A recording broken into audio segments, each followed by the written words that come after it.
This is Performance Anxiety on the Pantheon Podcast Network, and I'm your host, Mark. And today's guest should probably do his own podcast. Welcome John Ford Coley to the show. He's a great storyteller with a lifetime of stories to share. He grew up outside of Dallas, where he was classically trained on piano as a kid.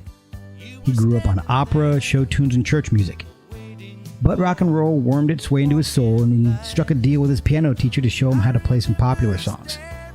While John is most well known for his band England Dan and John Ford Coley and what is now known as Yacht rock, but his early bands were a bit heavier. At one point, he even opened for Vanilla Fudge and Led Zeppelin. But that's when John and Dan started creating their softer music. John talks about how he met his musical partner Dan Seals and how they got their monikers England Dan and John Ford Coley.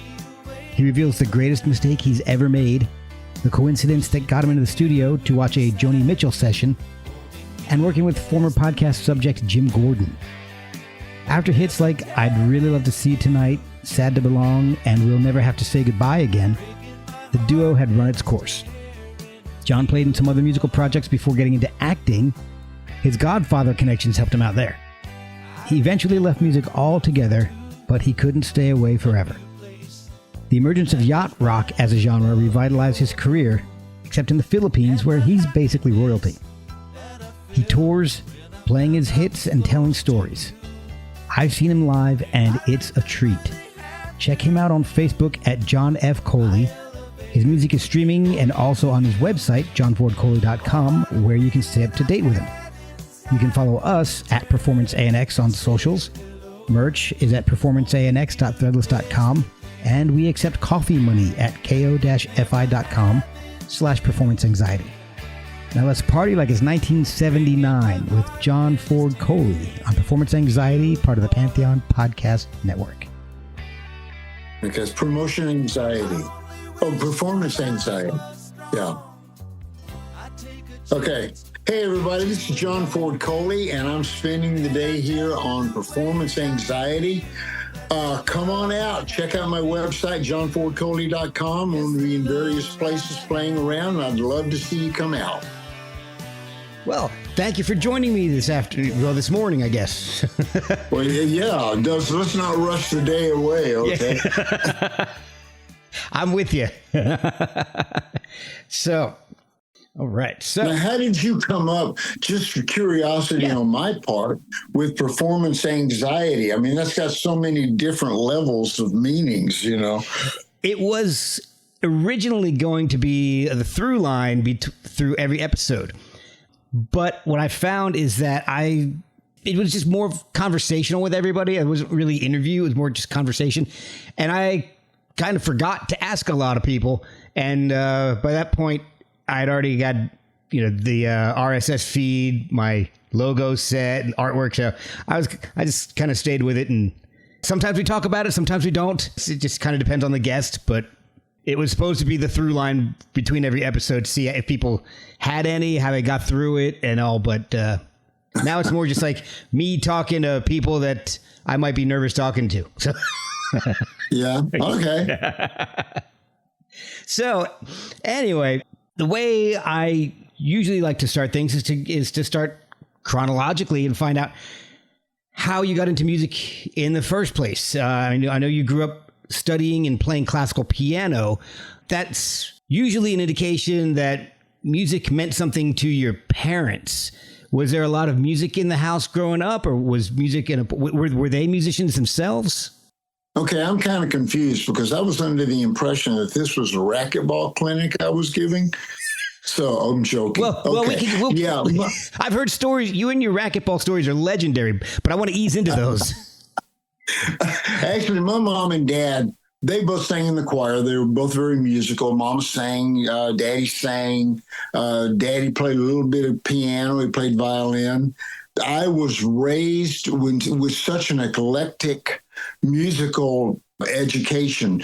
I was trained on classical music. I was constantly hearing opera and show tunes and Stephen Foster and tons and tons and tons and tons and tons and tons of Christian music growing up, hymns and things like that. Okay. And so then the radio was always on. So there was always an expression of some kind of music. I mean, my favorite line was that as a kid growing up, I could not watch, and I was a cowboy freak, okay? Horses, guns, the whole thing. I was a cowboy. And I could not watch. My mom and dad would not allow me to watch Gunsmoke or Paladin on Saturday night unless I first sat through Lawrence Welk and Mitch Miller with them. So just to kind of give you an idea, then there was the Grand Ole Opry. So music was something that was continually flowing through the house. When I was about 6 years old, my dad had gone to get a haircut, and so they had the old barber stools, and you could flip the footrest around. So I'm about 6, and I'm sitting there, and I squeezed myself in, flipped the stool up, and pretended that I was playing piano. So at that point, Mom and Dad sacrificed, went out and got me piano lessons. Oh, wow. And that's pretty much how it started for me. So this was taking place around Dallas, right? That's where you're... Yeah, down in Dallas, Texas. Okay. So not getting your fix of Cowboys would have been tough. That would have been rough. It would have been very tough for me because, I mean, it's so ironic now. People will post things on social media. Some old show. Man, I've watched them all. I know exactly who they're talking about when they talk about Rin Tin Tin and Rusty and, Sky King. I just know them all because I was a cowboy fanatic. Oh, Sky King. I've still got my letter that I wrote to Roy Rogers, and his daughter wrote me back because he wasn't able to at that time. But I mean, yeah, those kinds of things meant a lot to me. Oh, that is amazing.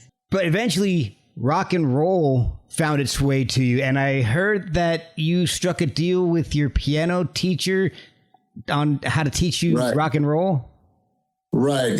I would play the classical things for him because, again, he heard me play and he said, look, I'll do this for you for a month, this much for a month. And I said, well, I'm really trying to learn rock and roll, too. And he said, if you'll play the classical competitions for me, I'll teach you rock and roll. So he did. He taught me all these chord inversions. And the funny thing about it was when I was in the band, everybody plays in E and A, the white keys, right. I say. Well, Dan couldn't play in those keys. So we would take tuning, we would tune the E to the F. So we're a half step up. Now everybody else is playing in E and A and C and D and stuff like that. I'm playing in C sharp and E flat and D flat and F sharp and G sharp, because again, I'm having to go a half step up. Wow. So fortunately enough, because I was trained classically, and most of the classical pieces are in the black keys. So that was just a natural walk for me. So, I mean, I didn't even have to really think about it. I just would immediately gravitate to it. Oh, wow. That is awesome. Well, when did you start playing in rock bands then? And I guess at one point you kind of you really put classical aside, I guess, but you've more focused on rock music. Well, actually, I was about 15. Okay. Dan and I ended up, Dan had a band. He was in a band called the Playboys 5. And so one of the guitar players quit. Everybody wanted a keyboard player except Dan. Dan wants another guitar player because, first of all, the tuning issue. And so then I end up getting the gig. Dan and I do not get along. Oh. He did not want me in that band. And so I just avoided him, stay away from him because I'm enjoying playing, and I don't want to get kicked out of this. Right. And so we would travel to various shows together, various gigs. We'd just kind of warm up vocally. So we'd sing Everly Brothers and Chad and Jeremy and Peter and Gordon and Simon and Garfunkel, all these different duo kinds of things, Righteous Brothers. Oh, wow. And we just kind of developed a blend Dan would always sing lead because Dan didn't sing harmony, and I occasionally sang lead, but mostly I sang harmony. Okay. So we just ended up developing this sound. We ended up being very, very close. We did everything together almost to the point of where literally we could read one another's minds. Oh, wow. And that was kind of scary, you know. We'll be right back after a word from our sponsors. So we just got in that same pattern, and we continued it on later on.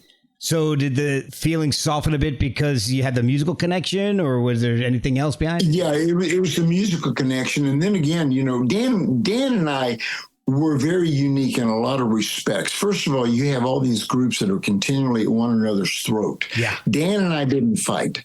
Dan and I were both very reasonable, and we were solution oriented. Okay, this is the problem. How do we solve this damn thing? I'm gonna sit here and play with it all day long. Let's solve it. And so we hit solution almost immediately on everything. And so we got a lot of stuff done. And, you know, I look at these guys that still today, you know, that are going on, well, you know, this guy did such and such and so-and-so. And it's like, good Lord, man, that was 45 years ago. What the heck's wrong with you? Good Lord. Get over it. Let it go. So when did you guys form these few? Was that soon after you guys started to get along? The South, when we were in the Playboys 5, everybody's trying to keep up, and names are very important. So when the style of music changed, we just changed the name to These Few. Okay. So it was the same members of the band, just a different name.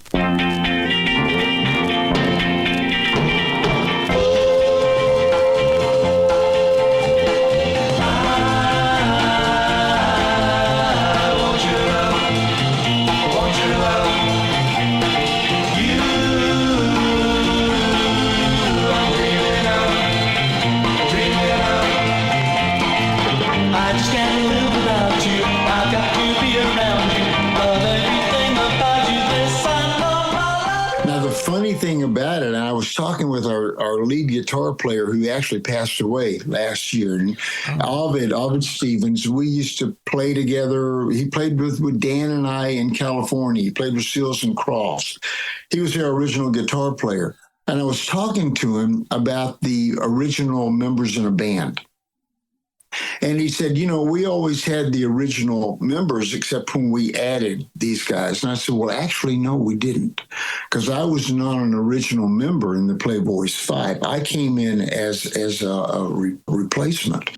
And I said, but when we changed the name to These Few, then I became an original member. And he went, you're right. Because my attitude pretty much is that if you add a member, if you change a member in the group, you're not that group anymore. You are now that group with another member. So you get another name. And that, I know it's kind of silly, especially now with all the tribute bands that keep throwing guys in there and just one original member in a band. And I tell everybody, well, I had a 50-50 chance of being, you know, one of the original members in the band. So, well, These Few released a single, I Want Your Love. And I was looking at it, and I like the song a lot. But I saw on the label that the song is credited as being written by D. Fields. Yeah. Was that a typo? That was the intentional typo. Somebody didn't check the copy work. And I mean, we've had that happen numerous times.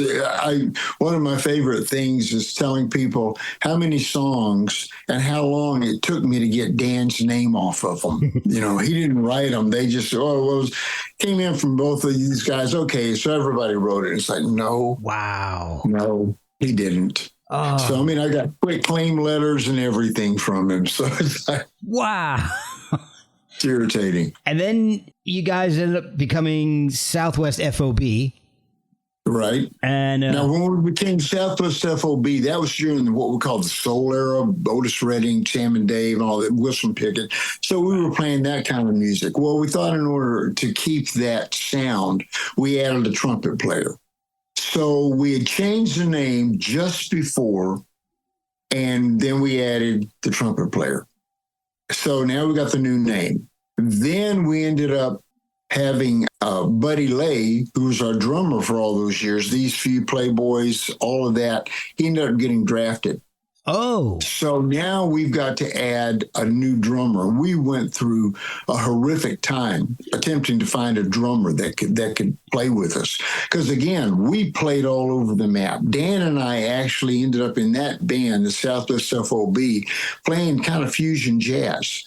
So when we would, and then opening up for Led Zeppelin and Vanilla Fudge and all these other guys, you know, Paul Revere and the Raiders. So the Three Dog Night, that was a good one. Then when we had that drummer, it's like, look, we've already established ourselves with this name. We don't start again. So we maintained the Southwest FOB, although we had two new members in there. So, but in my estimation, no, they were not originals to that band. They were replacements. So, and you guys released a cover of The Smell of Incense, which is psychedelic. So you guys are playing all kinds of music there. I shut and locked the door. Her eyes grew large and asking, and the smell of incense fills her room.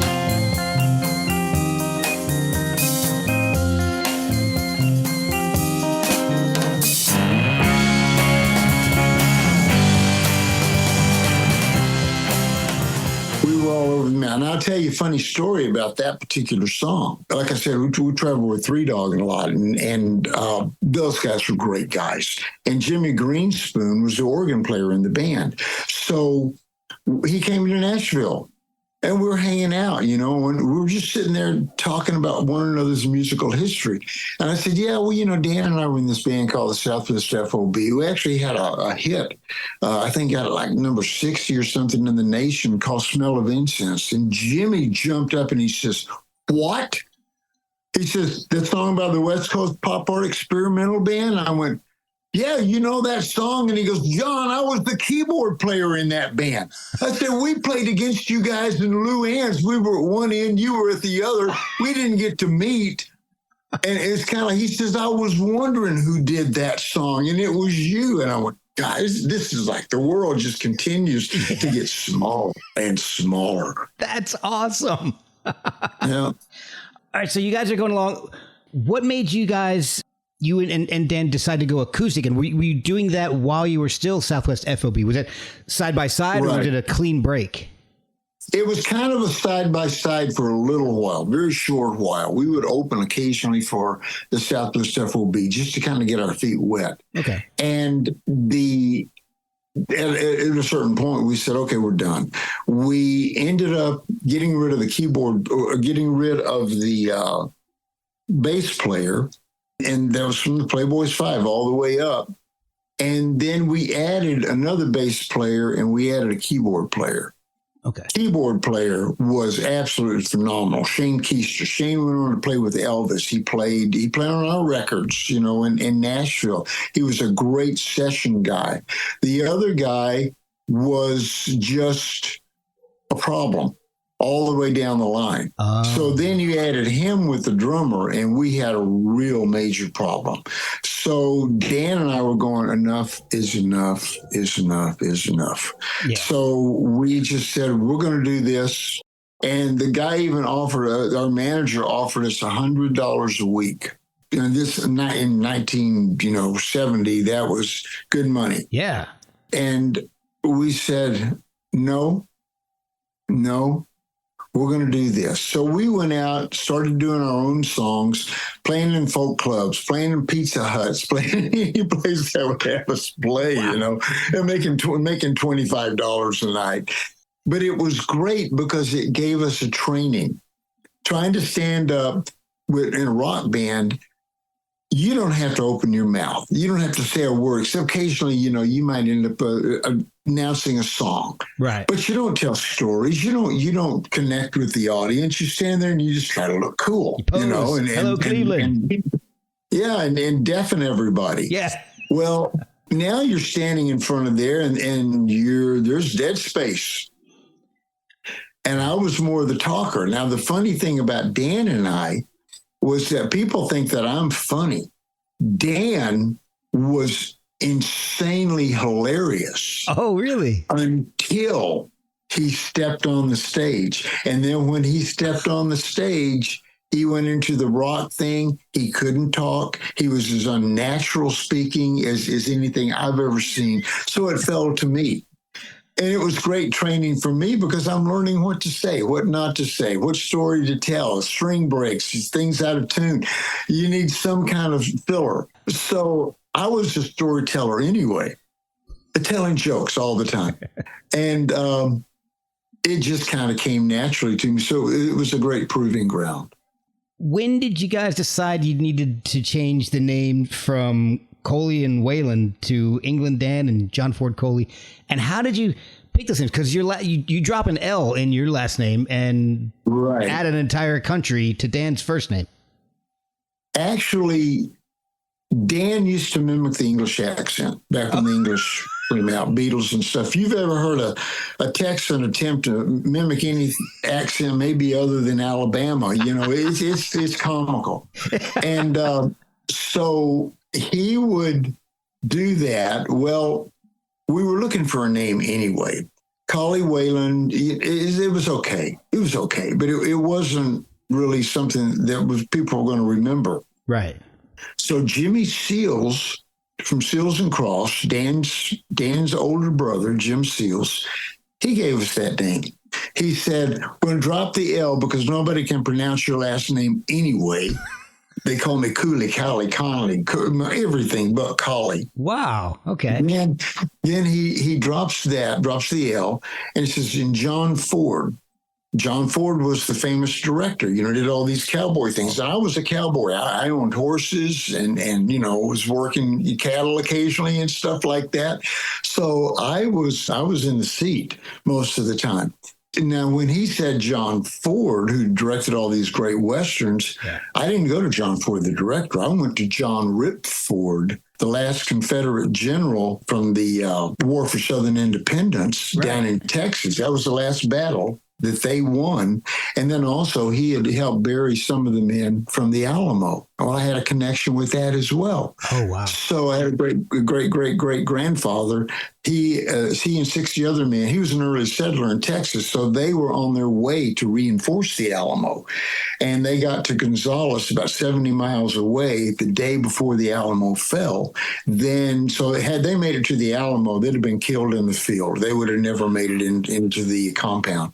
So then he goes on and is enrolled in the Texas Army under Sam Houston. So he fought with the same 60 guys. So I had a great grandfather in that bunch of 60 men called the Mina Volunteers. Plus I had 4 cousins that were with him that fought from my mom's side of the family, daddy's side and mom's side. Wow. And all 4 of them, they all fought in the same bunch. My great-grandfather was wounded. He actually died 26 years later from that bullet wound because they never took it out. So, you've got that kind of history. So that was the connection there. So when he went John Rip Ford, or I thought John Rip Ford, I thought, yeah, John Ford Coley. I like this. England Dan, John Ford Coley. Plus, the greatest thing that happened, and I feel so bad for so many of these bands now because you've got a band. Well, the lead singer, nobody knew who the lead singer was. So now they're coming out as so-and-so of such and such. My name was in the band. Right. It was in the title of the band. So I remember one time I was doing a deal with Jimmy Griffin from Bread and Terry Sylvester from the Hollies. Yes. We were playing a thing called Griffin Sylvester Coley. And I mean, it was great. I loved it. Loved those guys to death. Jimmy passed away about 15 years ago now. And Terry and I would continue to play. Well, I would call various agents to try to get jobs. And they'd go, well, then we don't really know you guys. He says, now I know who you are. but I don't know who Griffin and Sylvester. I said, well, that was Jimmy Griffin from Bread. And he says, yeah, but I don't know them. I know you because your name was in the band. And I went, okay, that was the greatest mistake that I've ever had, putting my name in that band. That's wow. You just kind of blew me away with all of that. That's amazing. So you guys end up releasing a few albums, and the first hit you had was Simone, big in Japan and France, but not so well domestically.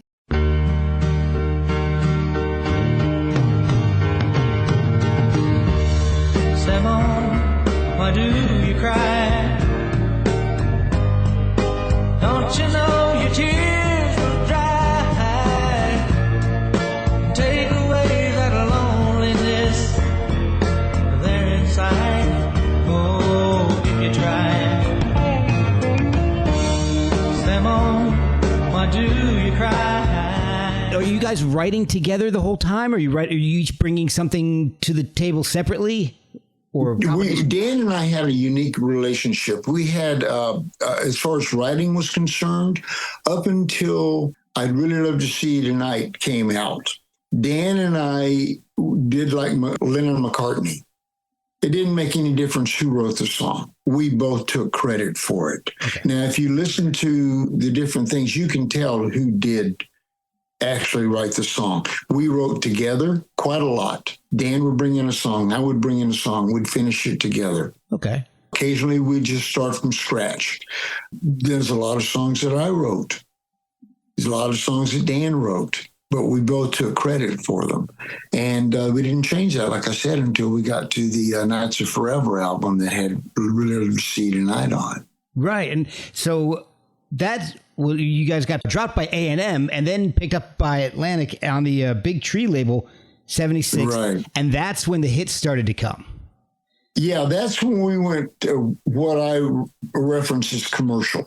Okay, before that, if you listen to the older albums that Dan and I did on A&M, they're very artistic in the sense, because first of all, we had a producer who was a member of what they call the Wrecking Crew, Louis Shelton. Louis was just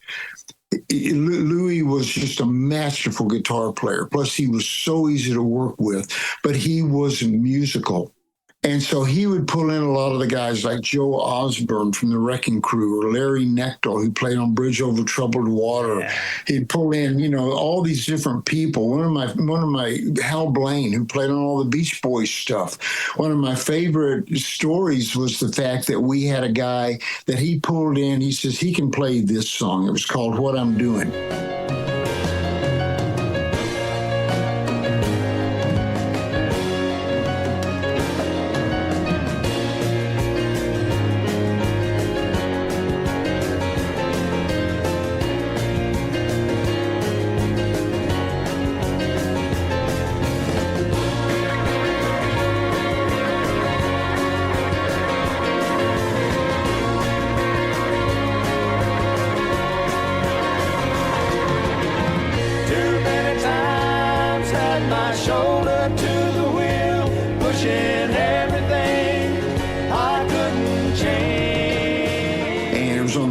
Album, the same one that Simone was on.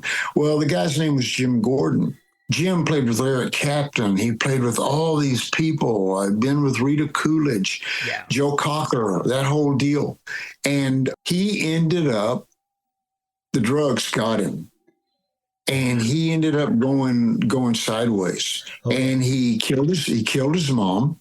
Then when he was in court, he threatened the judge. And as far as I know, Jim is still in an institution. I think he passed away recently.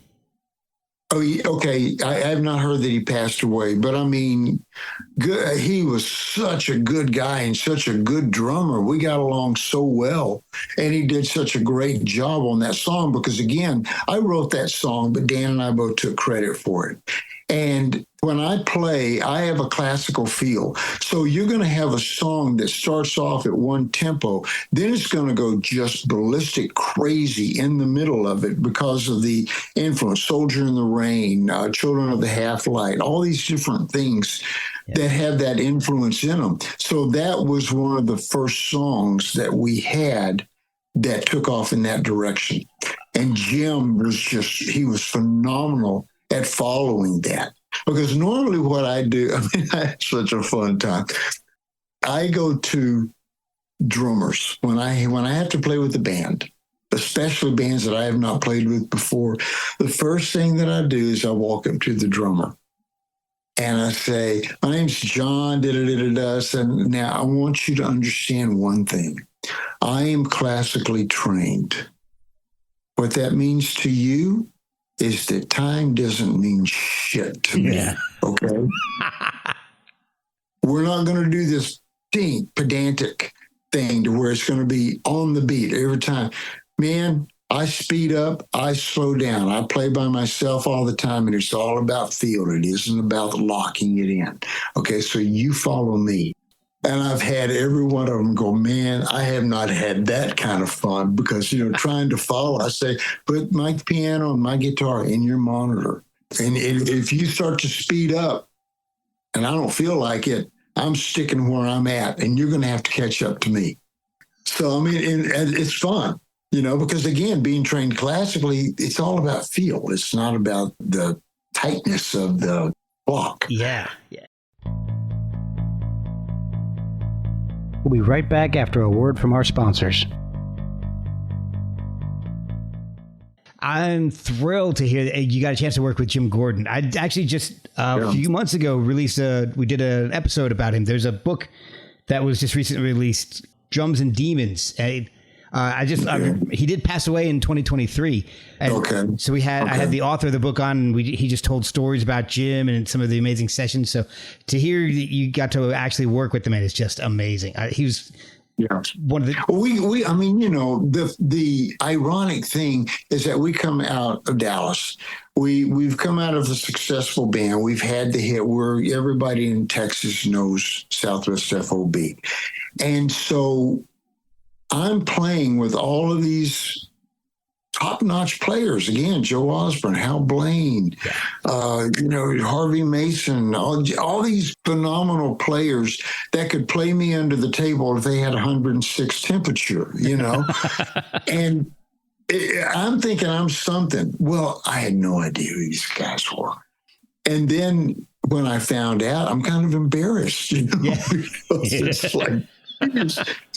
And it was such a training ground because you're exposed to so many different things. It's like one of my favorite stories was we had an engineer on the first album called Henry Louis.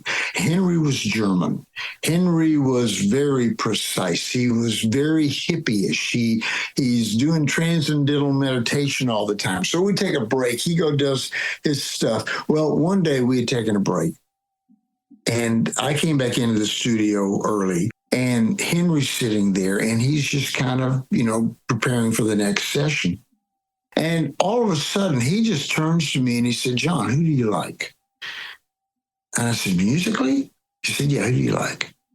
And I said, "Well, Henry, I don't go with, the normal stuff, what the mainstream radio plays and stuff like that. I like people that are different, that are weird, in a sense." And he said, "Like who?" And I said, "You ever heard of a girl by the name of Joni Mitchell?" And he went, "Okay, you're kidding me, right?" I mean, he looked at me like a cow at a new gate.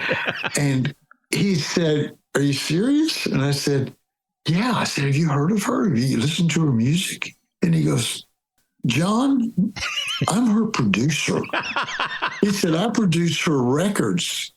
He said, "She's playing over here in Studio C on Saturday, recording over there. Come on over." Oh, wow. So I go, and I'm sitting, I missed James Taylor by about 10 minutes. He just played on the Blue album on a song called A Case of You, which was one of my favorite all-time songs. Then I watched her record 2 songs, Last time I saw Richard and All I Really Want live. Wow. She's just her and a dulcimer, her and a piano. I am absolutely in heaven because I never expected this. But the funny thing about it is that you seriously never knew who you were going to run into. So you didn't walk around going, well, hey, we were in this thing, people would go, well, what band are you playing? And kind of go, well, I'm playing a group called England Dan, John Ford Coley. What? That's England Dan Johnson. You guys knew? You go, yeah.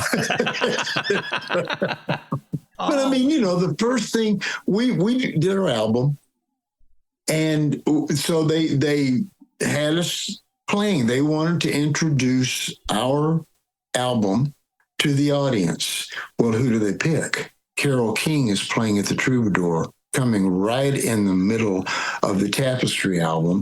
They put us on the stage with her for 6 days. Oh, I'm looking down, and I don't get impressed by people. People just never impressed me. And so I'm standing on the stage, looking down over the audience, going, I think that's Judy Carn from Laugh-In. I went, huh. I think that's Barbara Streisand. Huh. It's kind of like, so we're exposed to all these people. And Carole was an absolute sweetheart. I mean, I love that woman. We only played with her a couple of times, but she took us to Boston with her, and to play and open up. And then we ended up, hitting the one that I thought was really the best. Was one of the best. They were all great, but one of the best ones, they had a group cancel out on this guy that I didn't know who he was. His name was Elton John, something like that. And so they said, well, Dan Hicks and the Hot Licks canceled out to do the Johnny Carson show. So we're putting you guys in 2 days, Milwaukee and Minneapolis. And I went, okay, well, who is this Elton John guy? I don't know who he is. So we played with him. They loved us because we get up to do our sound check the first day. Just 2 guitars. I didn't even play piano then. They set up the microphones, 4 microphones. Dan and I are done in 10 minutes. right. And the sound guys are looking at us going, that's it? You guys are done? We go, yeah. They go, we love you guys. Do this all the time.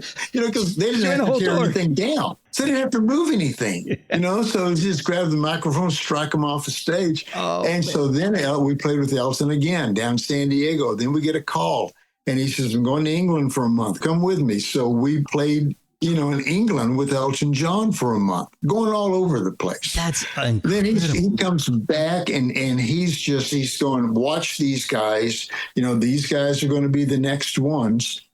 And we got treated so well by almost everyone that we played with. The Youngbloods, Chicago, Carole, Carly Simon. We just played with everyone. Bread, literally, we had one thing happen because our manager and I did not get along. Dan got along with her, but this woman and I were like flour and water. We just didn't. You had to really beat it to get it to mix. So she got a call. She told the story to our Susan, who ended up becoming our manager, worked for our manager. And so she told me the story. She said that Marcia got a call from David Gates from Bread. And the agent said, what did Dan and John say to David Gates? And she went, oh, no. Dan probably nothing, but John, he's a loose cannon. He probably, what did he say? And he said, well, I got a call from David this morning informing me that I am not to book Bread without booking England Dan and John Ford Coley to open for him. Oh, that's amazing. And she said, well, it's probably Dan, then. But we had that kind of stuff. And my favorite line is just, I tell people at a certain point, God just kind of reached down, kissed me on the head and said, son, go have some fun. Hey, and that was it. I'd really love to see you tonight starts a string of hits for you guys, including a lot of songs that were the soundtrack to my childhood, because my parents would play your albums. The music was on the radio constantly. You know, I'd really love to see it tonight. And I was thinking maybe later on we could get together for a while. It's been such a long time and I really do miss your smile. I'm not talking about moving in, and I don't want to change your life, but there's a warm wind blowing the stars around, and I'd really love to see you tonight. Nights Are Forever Without You, It's Sad to Belong, Love It's the Answer, and my favorite is We'll Never Have to Say Goodbye Again. That song played all the time in my house, and I absolutely loved it. We'll never have to say goodbye again. We'll never have to say goodbye again. You must leave, I know you will. I won't let you go until you show me some secret. Thank you. The sound was so smooth. Were you guys on the road a lot at that time? I mean, you're just giving us some tour stories, but were you spending a lot of time out on the road? We were. As a matter of fact, you know, we used to come, we'd be gone 2 months sometimes at a time, and then we'd be home for, you know, a couple of weeks maybe, and then we were gone again. So it was nonstop touring. And that particular song, ironically enough, it was written by a guy by the name of Jeffrey Commodore. Well, there was a big battle over that song. Maureen McGovern, who was now with our old management that we had left that I didn't get along with, they recorded the song as well. And Maureen's a sweet girl. You know, she had done I just recently saw her in the Airplane movie again. She was in the Poseidon. She a great singer. Well, now the record company's getting to a pissing match because one said, well, we're going to kick your butt on this. And the others go, no, you're not. And they start going at one another. Well, we ended up winning out. And, you know, I was looking at Maureen going, I'm sorry, man, this ain't us. You know, this is these guys doing their thing. So I felt really bad about that because she was such a sweet lady. But I mean, there were so many underhanded things that were done during that from our old management. And Dan was still friends with them. And I just said, man, don't ever try to convince me, you know, that these guys like us. And he says, I won't. He says, okay. Wow. So after a bunch of albums, a bunch of hits, you guys disbanded in 1980. What was the reason for the separation? You know, one of the things, I'll tell you some of the things, but Dan and I resolved all that stuff a long time ago. And I've got my side. Dan's got his side. But Dan isn't here to present his side. So in my mind, it would be very dishonorable to say anything because you're not getting the whole story. The only thing that I can tell you is, and this happens with what's the adjective I'm looking for? Let's just say numerous groups. You have people that you've got a cohesive unit. Mm-hmm. You've got people that begin to weed in and they start kind of dividing. They'll do stuff. Well, you're the lead singer. You know, you can do things. And so they start that process and it works. The other thing that I love telling is I used to speak to colleges, you know, and things like that. And so there's a lot of bands that are trying to get record deals, trying to get into the industry.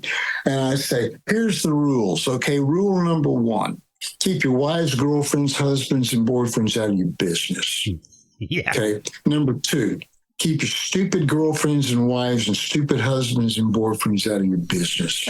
Rule number 3, keep your boyfriends and girlfriends out of your business.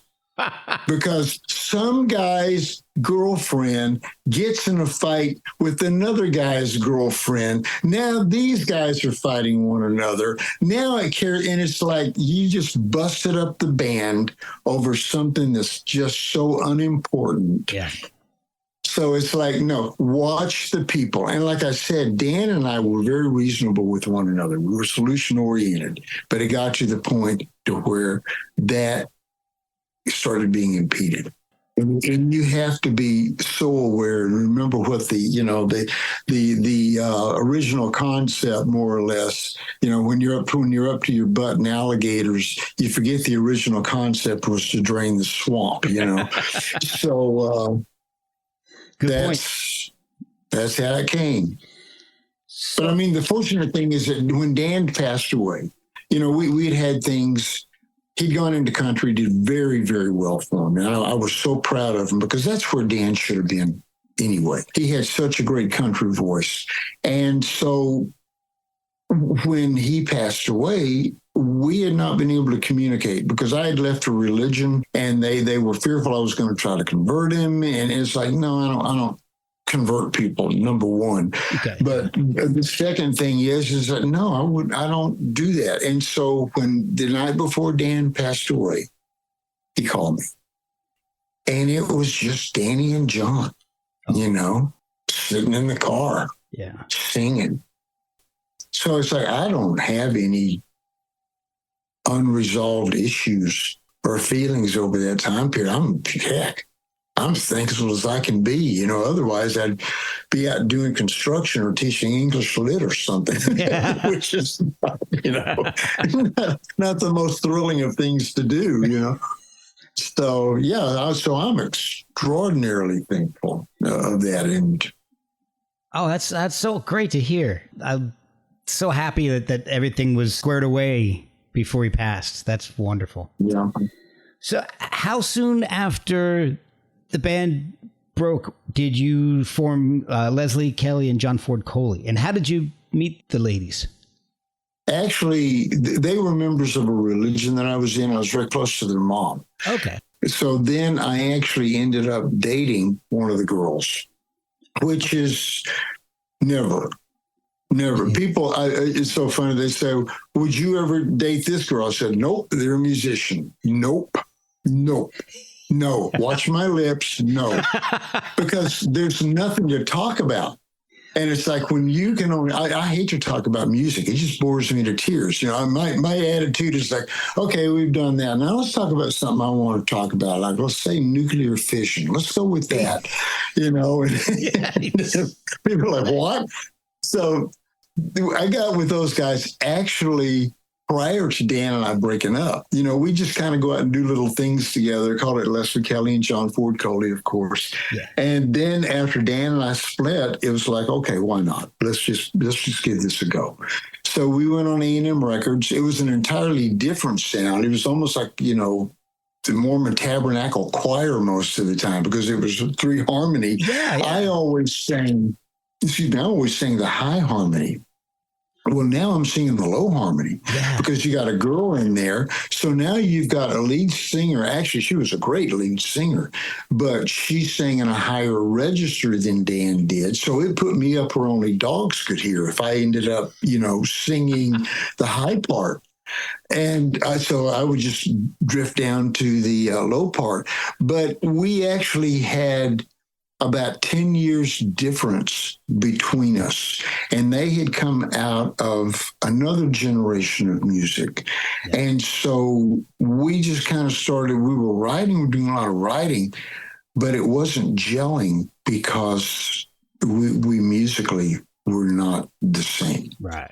Like, for example, there was one song that I started with Dan and I, a thing called Without You. Okay, yeah. And again, it's classical. It's got all the weird chords and everything in it.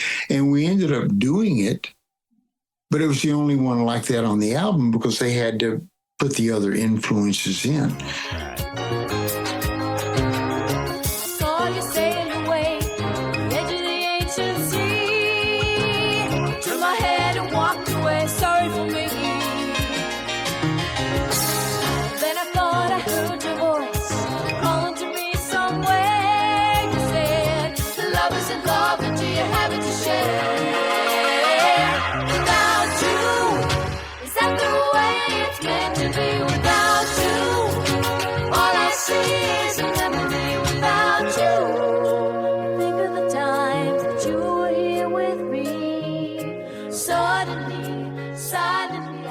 so it just, I mean, I understand one of the songs, Go for the Heart, is big on yacht rock. And I went, that's funny. I had no idea. Wow. So that was a short-lived project then.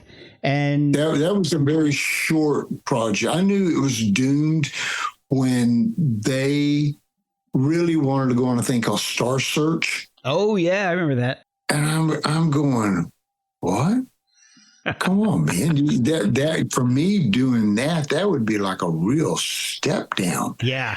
And so I got talked into it, and it was an absolute disaster. Really? And that pretty much ended it for me. It was like, no, I can't do this. Wow. I mean, the girl and I had broken up, and that made it even worse. So, yeah. So at that point, is that when you started branching off into writing for TV and films and acting? Or were you doing that beforehand? No, actually, I was doing that afterwards. Okay. After we split from that group, I kind of stumbled around for a couple of years trying to find my way because, again, Dan had gone into country music, like I said, which was really good for him. Yeah. But I kind of ended up getting stuck. So I'm trying to do the same thing that I was doing with Dan, but that era had passed. I mean, it was gone. So now they're doing all the hair bands and stuff like that. And unfortunately, I just didn't fit into that. I couldn't write for that kind of thing. And I ended up being in the films, got called to do that. I had a friend, Alex Rocco. Alex Bo was what we called him. He was a gangster. He had gone into acting. He's in the Boston mob. And he played Mo Green in The Godfather, the guy that gets shot on the massage table. Yeah. The kind of the Ben Siegel role. Okay. And so his stepson, wanted to be a director. So he got a thing called Scenes from the Gold Mine. It was a rock film. And Bo is calling in all the favors he's got, Joy Pantoliano and Steve Railsback, who played Charles Manson in Helter Skelter, and all these people. So he called me in. So I ended up being the drummer in the band. I had to learn how to play drums, because they were doing this stuff, you're mimicking. They recorded the songs, but I'm having to play that stuff and mimic it on film. And what was so funny about that was I learned those songs from the top to the bottom. I could give you every single lick, right? We get in the first day that we're going to record, and they said, okay, we're going to take it from the second half of the second course. And I'm going, whoa, whoa, whoa. Stop here. I know this thing from the top to the bottom. Yeah. And so now I'm having to, I said, well, play it. I gotta hear this thing, man, to know what I'm going to do. And so I was able to mimic all of it. But we had Timothy B. Schmidt playing the bass, Catherine Mary Stewart from The Last Starfighter and Night of the Comet and stuff, Weekend at Bernie's, things like that. Yeah. She played the keyboards. Oh, wow. Cameron Dye, who was in Valley Girl and married the girl. I can't think of her name. What was her name? She was in Quigley Down Under and Pretty Woman and stuff like that. Gia, I can't think of her name. Anyway, so we had some really good people, and I had the best time because I kind of notorious for this is the lines that I'm supposed to say. Well, I'll get within the range of it, but I'm not going to get the thing.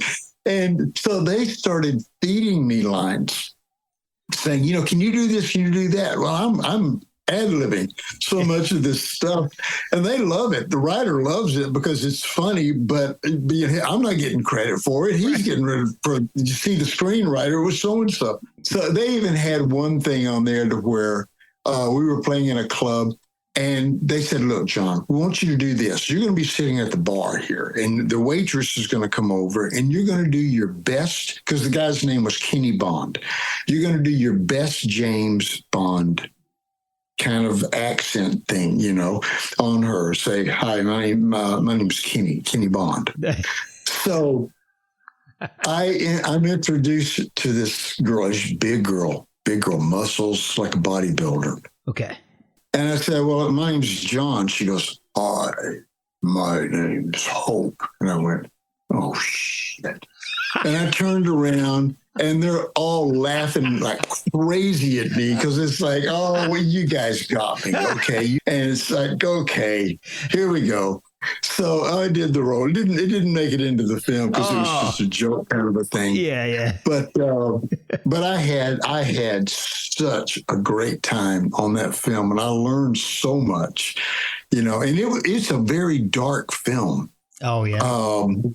It's very dark, but it's very. I mean, I watch that thing now and go, this is a classic black film kind of thing, to where.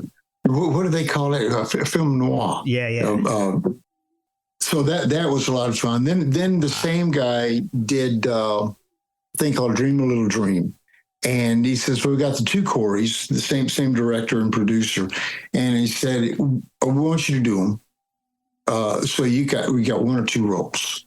You can either play the school teacher or you can play Susan. It was actually Terry Garr at that time who I was supposed to be playing with. Oh, wow. But it ended up being Susan Blakely because Terry was not well. Okay. So, and Susan Blake, what an absolute sweetheart that girl was. Oh. And as a matter of fact, I had a kissing scene with her. It was one of those things. John, you guys are going to do this. Sit on the couch. We're gonna throw this in. So I'm kissing Susan Blakely. We were making out. Susan Blakely. I'm making out with Susan Blakely. And it would have been great had I not had a pregnant wife at home and Susan's husband had not been sitting 5 feet from me. That was a little bit odd. Yeah. So I'm sitting here making out with his wife and going, I don't know, does this constitute adultery? Yeah. I don't know. I'm trying to figure it out. It's in the script. It's in the script. It's okay. Yes, am I on the grid? It's like, so that was so much fun. And then I got to beat up Corey Feldman. Oh, who doesn't want to do that? In the film. Corey, those two kids, Corey Feldman and Corey Haim, I really liked those guys. They were good kids, They had a reputation, but they were really good kids. Oh, that's good to hear. So I enjoyed that. So you're writing and acting, and then eventually, first of all, before we get into the resurgence of the music as a new genre called yacht rock, I saw something that just a little tiny one line. There was a handyman in Long Island arrested for impersonating you in 1997. Yeah. I got a call from one of the people that I'd worked with in Nashville. And they said, John, are you in New York? And I said, nope. And they said, have you been in New York recently? And I said, nope. And they said, have you played up in New York recently? And I said, okay, how many times do I get to say no to the same question? Right.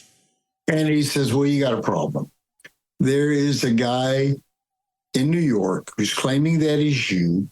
He's doing radio. He's doing television shows. Whoa. He's out playing clubs and stuff like that. And I remember my response. I said, really? Okay. Well, if he truly wants to be me, tell him to come on out here and watch the kids. I got about 60 bales of hay to unload from this truck.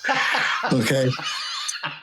And I didn't take it seriously. And then they said, no, seriously. And I went, okay. So I had friends. I worked in the courts in child abuse at that time. Okay. And because I needed work, And so I'm doing that. I looked at one of my friends, Blake, and I said, can you help me out? So she put up a cease and desist order, sent it out.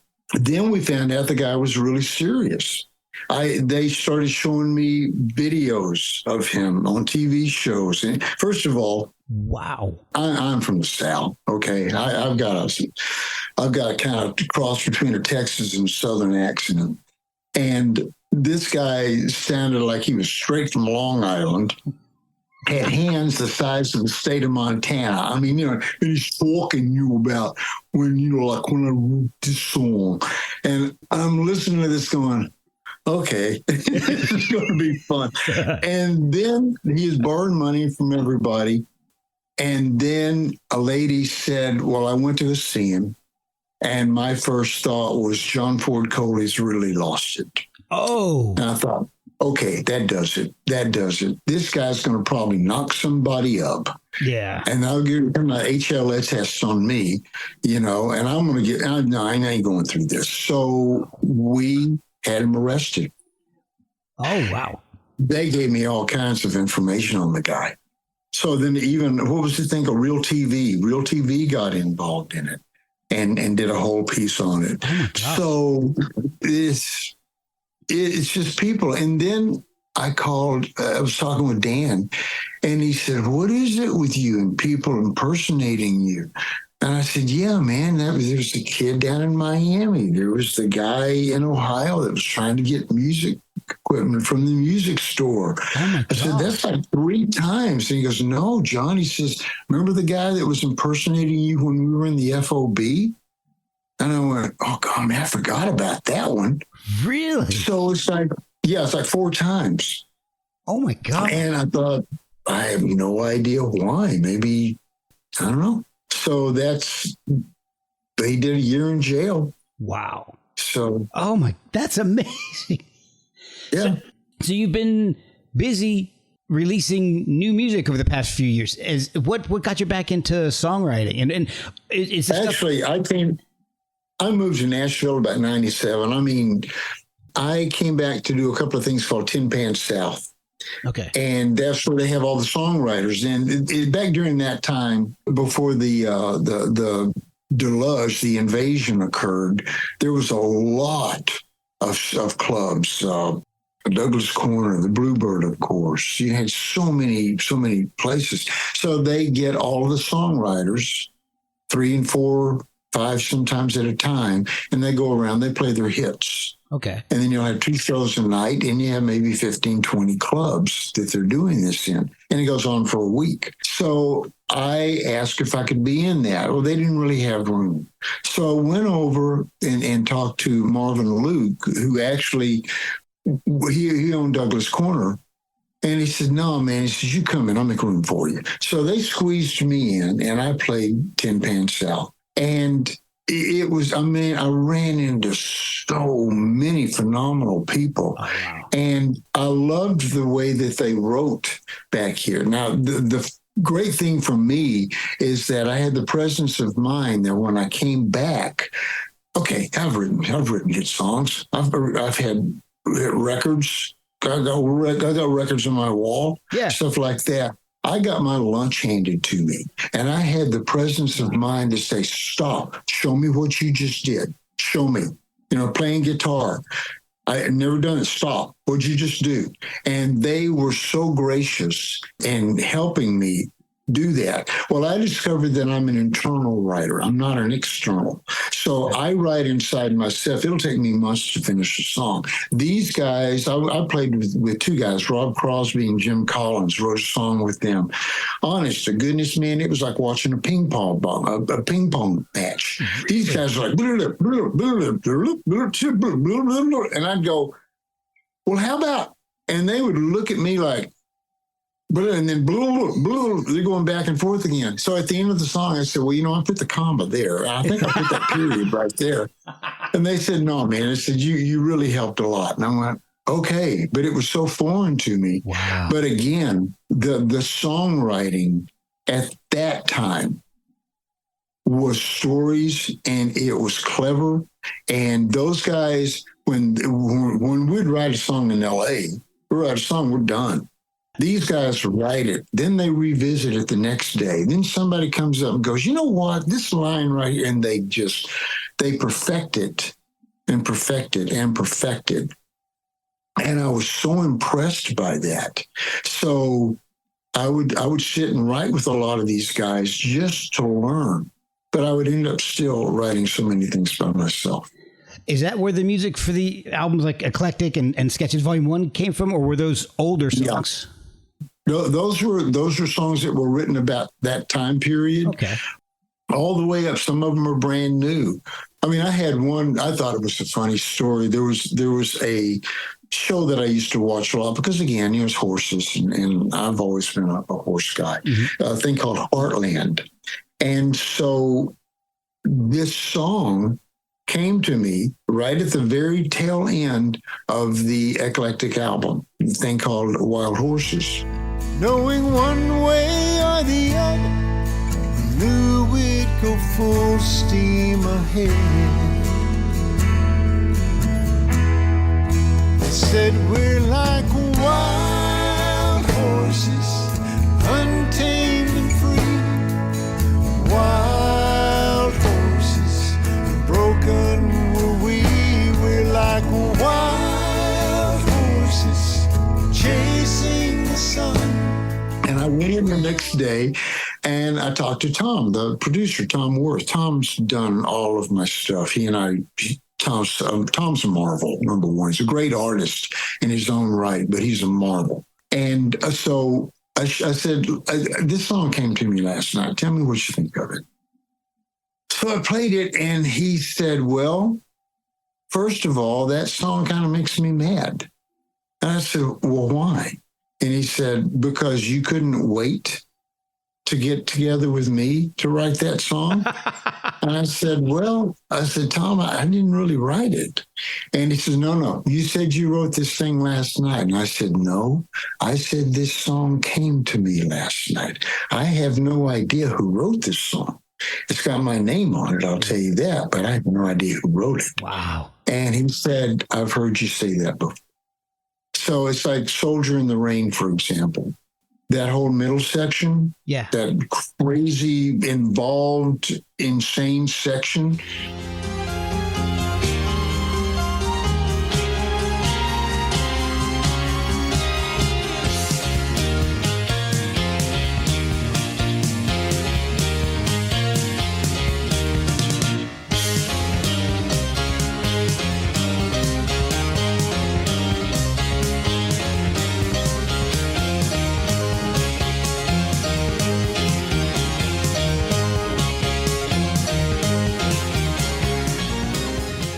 I don't know who wrote that. Man. I know it came through me and I remembered it, but I couldn't tell you who wrote that. And the funny thing about that was we were adding some parts on the best of that Dan and I did. So we were adding Soldier in the Rain to the best stuff, but we wanted to beef up that section even more than what it was. So called in Steve Lukather from Toto. Oh, yeah. And Steve and I are standing there, and I said, well, you want me to chart this thing out for you? And he said, no, he says, just play it down. He says, I'll get it, pick it up. So Steve's pro. He doesn't play.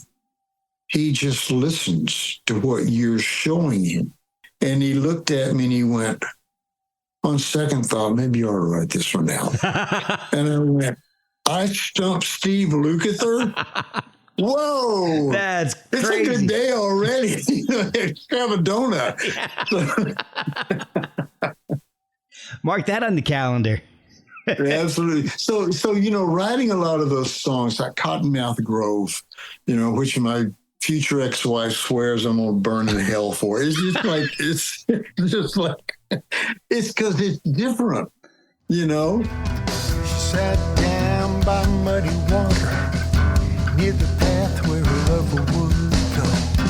Watch moss sway in the live oak. Swore he'd come, he did not show. She ran to find him in her haste. Stepped right down on a big black snake and she was gone. Gone. Every now and then somebody sees her. And most people, when they hear me play, they're under the impression that Dan and I were simply these two guys that stood up. We were figureheads. We just sang. I never considered myself a singer. We were players. Dan played sax. I played piano. And so we had kind of lost some of that with the visual, with the new audience. Because, the old audience knew we could play. It's like I just got a piece up on my Facebook. And it was somebody had found about about 20 to 25 minutes of the Don Kirshner rock concert that we did. Oh, wow. We were players. I mean, you listen to that and you go, my goodness, man, these guys can actually play. So when I go out now and I play piano and guitar and I just kind of, rip into a classical Bach or Beethoven or something like that, because I really enjoy it and play it all the time, they are absolutely surprised because, no, you're not supposed to be able to play. You're just supposed to stand up and sing. Right. So it's very gratifying to me, but it's surprising to the audience. Speaking of the audience, you're hitting the road here, going on tour. You're actually coming to my town pretty soon, Winchester, Virginia. So I'll be there. Okay, and I had family that came from there. Oh, really? Not Winchester South, but the Shenandoah Valley. Yeah. And I've been to Winchester. It's like, I've studied the War for Southern Independence, and it's just like, Jackson was there, all these things. Yep. So I go there. It was really funny. Yesterday, I was at the, I go to a nutritionist that I really like. Mm-hmm. And the lady that was there started talking about, Patrick Cleburne, actually, because I was in Arkansas. She said, yeah, he was buried in, well, I know who Patrick Cleburne is. I live on the Confederate left of a battle here at the Battle of Franklin. So I'm aware of all those things. And we just started talking. So when someone starts talking about that time period and stuff, you better know your history. I'm going to tell you that much, because you're not going to like a lot of the things that I say. So. When you're out playing, are you playing a mix of the England Dan and John Ford Coley and then your solo stuff, or is it focused mainly on some hits? People, when they come to see me, they come to go down memory lane. I've been relegated to that particular medium. Mm. I know that. Fortunately enough, I enjoy those songs. I enjoy playing them. They do not relate to new stuff because, again, it's foreign to them because they've not heard it. So I'll play maybe 2, maybe 3 songs that are new, but everything else is going to be something that Dan and I did, or I do play a Dan Fogelberg song, leader of the band. Because in the Philippines, because I played that song there, they asked me to play it one time, and I asked them why. And they said, well, we really like it. And did I know it? And I said, well, I played at home. I play a lot of things at home. I don't play them out. Yeah. And now in the Philippines, everybody thinks I did that song. Oh, wow. So it's like Dan Fogelberg did. Really? Dan who? No, that's John Ford Coley's song. So, wow. So I just started playing it here too. Oh, man. How do people follow you and find out about tour dates and any new releases that you're going to have? So are you on social media? I am. I recently had my Facebook stolen. Oh, my God. It was stolen. John Ford Coley is gone. Facebook now is saying, you need to prove who you are. And I'm going, give me a break, pad this thing. So I just I dropped the Ford and I put John F, because anytime I would put John Ford in to try to get one, to kick me right out. Wow. So now it's John F. Coley on Facebook. I have a website called johnfordcoley.com. So you can go to shows and find out where I'm playing. We do a lot of the yacht rock things. Al Stewart and Ambrosia, Peter Beckett, a player, Elliot Lurie.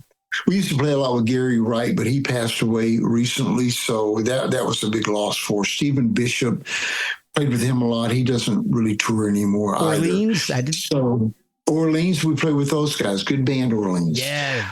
Christopher Cross, just a bunch of Firefall. I'm doing things with Firefall again. Oh, awesome. So you run across a lot of these things. So I play by myself the majority of the time. We laugh, we joke, tell stories, nothing controversial. You're not going to get any politics on stage out of me or anything that's going to be divisive. We're just there to have fun. We're there to go down memory lane and laugh. So I tell a lot of stories.